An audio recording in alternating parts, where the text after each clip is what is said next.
అండి ఇలా తెలంగాణ స్టైల్లో బగారా రైస్ చేసుకుంటున్నాము. ఒక చెంబు బియ్యము, ఒక చెంబులో బియ్యము, నేను 2 చెంబుల బియ్యం తీసుకున్నాను. ఇలా వాటర్ పోసుకొని 2 సార్లు నీట్గా కడుక్కోవాలి.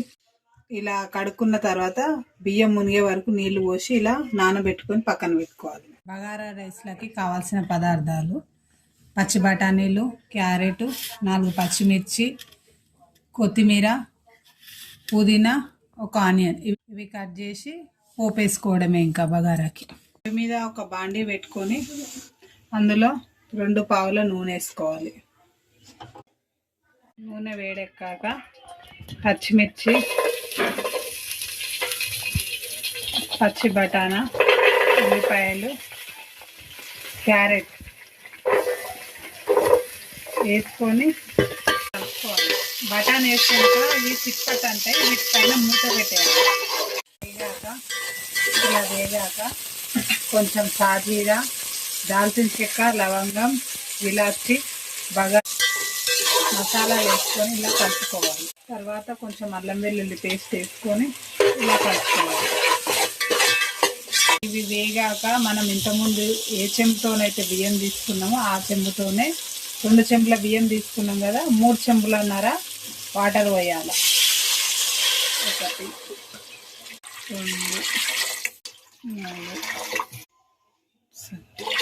1 2 చెంబుల బియ్యానికి 3 చెంబుల మీద సగం వాటర్ పోసుకుంటే బగారా పర్ఫెక్ట్గా వస్తుంది. 1 చెంచా ఉప్పు వేసుకోవాలి ఇందులో. ఇప్పుడు ఈ వాటర్లో పుదీనా, కొత్తిమీర వేసుకుంటే బాగుంటుంది. చాలామంది పోపు వేసుకుంటారు, అది మాడిపోతుంది. అలాగే 1 స్పూన్ ధనియా పౌడర్ వేసుకోవాలి. బగారా ధనియా పౌడర్తో చాలా టేస్ట్ వస్తుంది. ఇలా పొగలుకుంటే ఎసరు వచ్చిందని అర్థం. ఇలా ఎసరు మసులితే ఇప్పుడు బియ్యం వంపేసుకొని ఇలా వేసుకోవాలి. ఇలా వాటర్ అన్నీ వంపేసుకొని నీళ్ళు ఏం లేకుండా చేసేసుకొని ఆ ఎసరులో ఈ బియ్యం వేసుకోవాలి.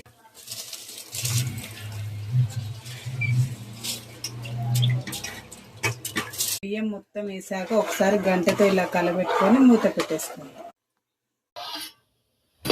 ఒక 15 మినిట్స్ వరకు అన్నం ఇలా అయిపోతుంది. ఇలా కాగానే ఇట్లా మొత్తం ఒకసారి కలుపుకొని మూత పెట్టేసుకుంటే ఒక 5 నిమిషాలు దమ్ముకేస్తే అంతా సమానం అనుకొని మూత పెట్టేసి ఒక 2 నిమిషాల తర్వాత స్టవ్ ఆఫ్ చేసుకుంటే వేడి వేడి బగారా రైస్ రెడీ. 2 నిమిషాలు సిమ్లో పెట్టుకున్నాక బగారా ఈ విధంగా అవుతుంది. అయిన తర్వాత స్టవ్ ఆఫ్ చేసుకొని తినేయడమే.